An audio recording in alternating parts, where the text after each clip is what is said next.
Hey everyone, today's video is another one of those really cool customer interview videos. It's a great day, you know, finish up a bike, guy gets to pick it up and drive it home.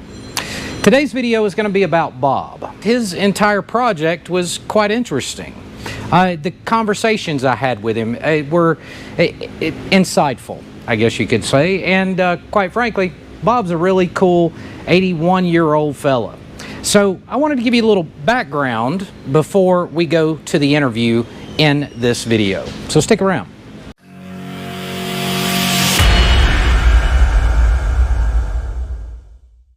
So Bob comes to us from northern Tennessee.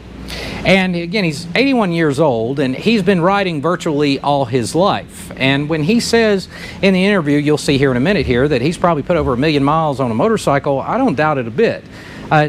Listening to him, we had many conversations about his bike and his riding style and what he enjoys most about owning and riding a motorcycle for several months leading up to his build.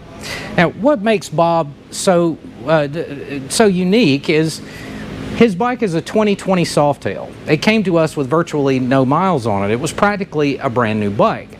So when Bob and I sat down, he went through the story of him being, he was an oral and facial surgeon throughout his entire career. And he reminded me of his age when he told me that he repaired faces when seat belts weren't normal in cars.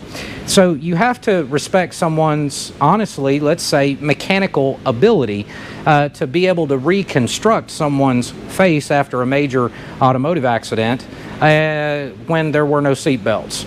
Quite a fella with a lot of history. Now, so he drops off this 2020 Softail, and one of the things that he said to me after telling me his history, he's quite verbose, he loves to talk.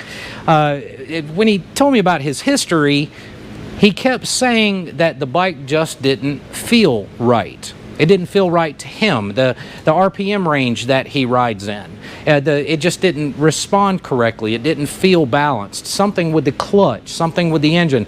He just kept saying that something didn't feel right. Now, I told Bob, of course, the same thing that I tell everyone. You know your motorcycle better than I do. You're the one that rides it every day. So if something doesn't feel right or you've noticed something change, it's my job to find out exactly what that is, to trust your experience on your motorcycle. And Bob had that mechanical history. I knew he knew what he was talking about, but he couldn't quite nail down exactly what the problem was or what needed to happen in order for that bike to feel right for him. So he wasn't really concerned about massive dyno numbers. He wasn't concerned about power output. He just wanted the bike to feel right. So over the course of several weeks, we had numerous conversations, and when we finally got his bike here, I went through his bike from one end to the other. I could not find anything mechanically wrong with that bike to justify doing an engine build on it. But he was so passionate about how that bike felt to him, how it's supposed to feel. So we worked very closely with him. Of course, we reached out to Dark Horse, who did the crank for us. We came up with a very finite point at which that crank needed to be balanced. We made the engine, made it a 117. We raised the compression ratio a little bit. His complaint about the primary, the clutch, it didn't feel like it was shifting right. So we went through the primary, of course. His heads, we didn't really do any advanced head work. Of course, we did take the heads down, and we did find a couple of the valve seats to be displaced a little bit, so we took care of that, refaced the valves, basically just did a very minor valve job on the heads and cleaned them up. We also resurfaced them so we'd have a good surface for the head gasket, and what he left with was a billet cam plate, oil pump, and we chose for him, in his riding style and his power range, we chose a 465 S&S gear drive cam chest for him. Then, of course, with the Dark Horse crank, we in the primary went with a Trask clutch basket, but we used a Bandit Sportsman clutch, went with a Dark Horse compensator, and then we used a Hayden primary chain tensioner in his. Now, when we delivered, the wonderful thing about this, so Bob comes down from northern Tennessee to pick up the bike once we completed it. And he decided to stay locally. So in a matter of a day and a half, he put 500 miles on the motorcycle. He brought it back in. We did an initial service on it. We checked the oil. We cut the filter open. And he was absolutely raving about how now the bike feels right to him. It feels perfect. The power range is where he wants it to be. And I'll stop rambling and let him tell you himself here in the interview in just a second.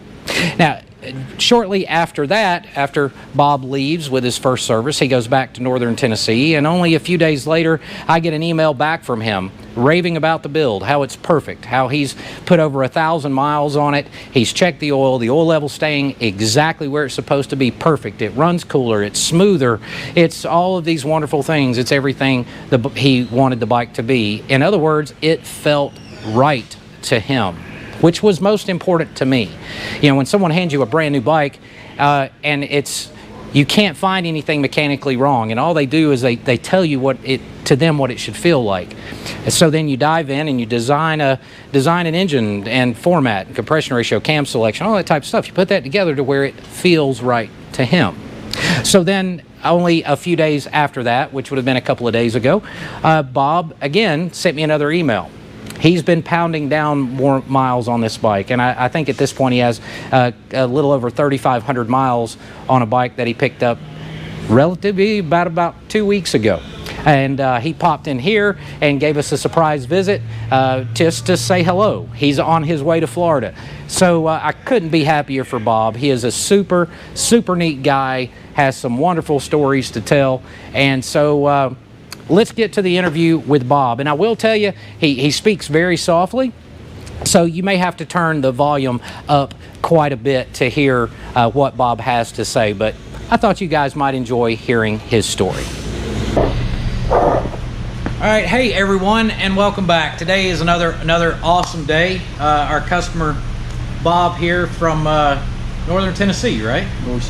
North Central Tennessee is here to pick up his 2020 Heritage, and he wanted to tell his story. His is kind of unique and different. You know, we talk about not all these builds are always about maximizing horsepower. Reliability is important, and so when I got the call originally from Bob with basically a brand new motorcycle, it took us down an interesting path. So I would love for you to tell your story. Yeah. Why did we do this? What was your main objective? And go for it. Okay, I wrote some things down because I was talking to you, you were listening, so you know what I said and I don't. So basically, is a retired oral surgeon, and I'm 80 years old. It probably my last motorcycle this time around, but at this point in time, I think that Harley is building a great platform.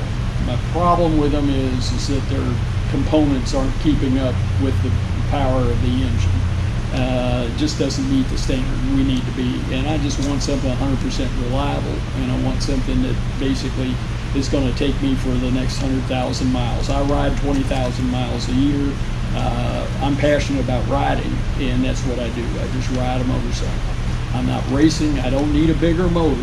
I don't need a lot more power. I just want more security. So that was the whole point. The goal. So basically, what we did, we didn't do any massive head work or anything like that. We disassembled the heads. We checked everything, valve stem seals. We did have to repair some of the valve seats where they were a little crooked in the head, but and then did a mild valve job on it. But the stems and the guides were good. Everything was good there. Yeah. So we decarboned everything. We put it back together.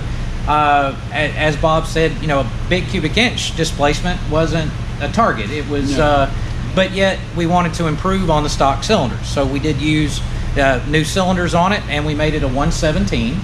And then Ford's pistons, as part of that, we increased the compression ratio to 10.8 to 1. Yeah. So then the other goal was, targeting the things that had, common issues, I guess. So we looked at the crank. We did a complete custom crank on it, used the Dark Horse unit with, Carilla rods. It was plugged, balanced, trued, welded. We did the Timken bearing conversion. Lifter to bore clearances were perfected. Then we went with S&S cam plate. We did gear drive, and we went with a 465 gear drive S&S on that because you wanted low mid-range torque. You wanted to hang out and be able to, really Well, I like to run between 2,500 and 3,500 RPM. And the motor, as it came from the factory, was pretty much 2,200 was smooth, 2,500 start to get that motor shimmy and that vibration back through the just through the handlebar, and that just annoying as hell, and it just wouldn't give up all the way through my 3,500. I could get past it to 4,500, but I couldn't get the motor to whine more than 4,500. That just didn't seem right to me. Sure. So now I've got, it comes in at 2,500, and it's just, I mean, everything is clicking, and all the way up to 5,000, it's as smooth as glass. Well, and then so the other concerns you had obviously was the primary. So we did a billet clutch basket. We did a clutch.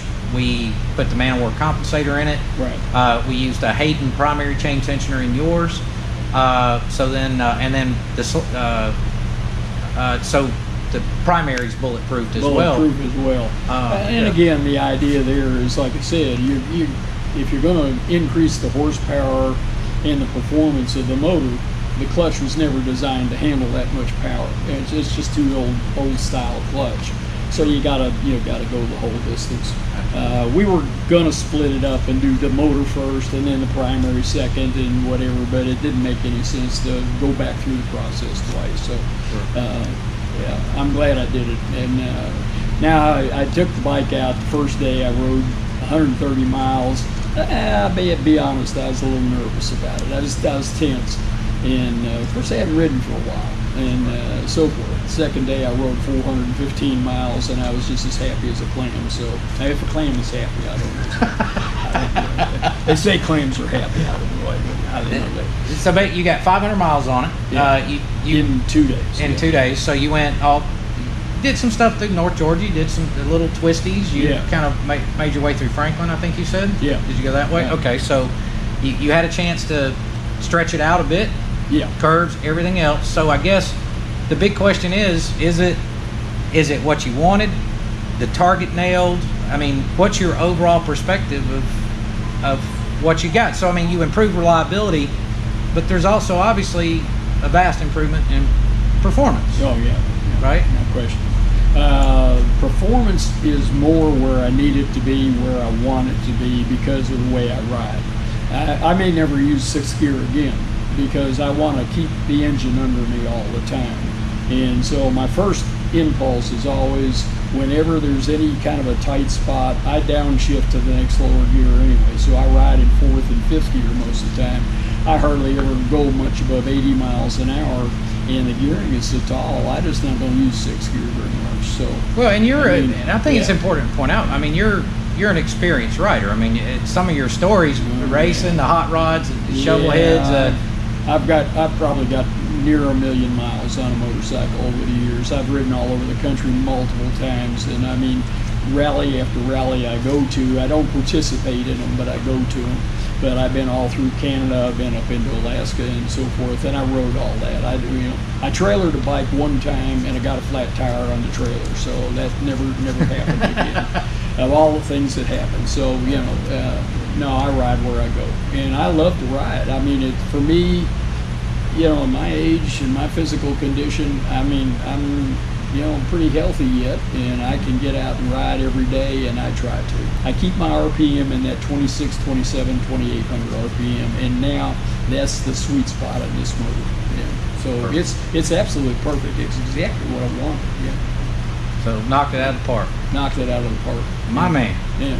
So and the thing is with like I said, getting it all done at one time. At first, it didn't seem like that was practical to do, but then it seemed like, well, it wouldn't be practical not to do it. So if you're going to do the engine, do the primary too. And I don't think I need to do anything with the transmission, but I'll keep that in mind. What would you say to someone in a similar situation as you that had bought a new bike but just knew things didn't feel quite right? Well, it's kind of like getting a new set of tires and saying, okay, put them on, I'll ride 3,000 miles, and then we'll balance them. And say, if they need to be balanced. That, doesn't make a lot of sense. knowing that the motor and the setup, the frames are better now, they're stiffer, the motors are better, they're making more power. The components just aren't strong enough to handle if you do any enhancement to the bike at all. And why not go ahead and get it done if you got it to do? Do you need more cubic inches? It's a bragging thing, I suppose, but it's not where I am. Yeah, I'm not interested in that part of it. So, gotcha. Well, good deal, man. Thanks a million. You ready to go ride? Yeah, boy. Thank you, Bob. I appreciate you, Thank you, bud. man. All right, guys. Thanks a lot for following along. Bob, you want to say goodbye to anybody? No. I just say hey to everybody. And like I said, if you need something done, this is the guy to come to. He's got all the answers, and if he doesn't, he'll find them. Well, thank you, sir. I appreciate it. I appreciate you very much. Guys, take care of yourselves and each other. Have a great weekend and ride safe. Thanks, everybody. Take care.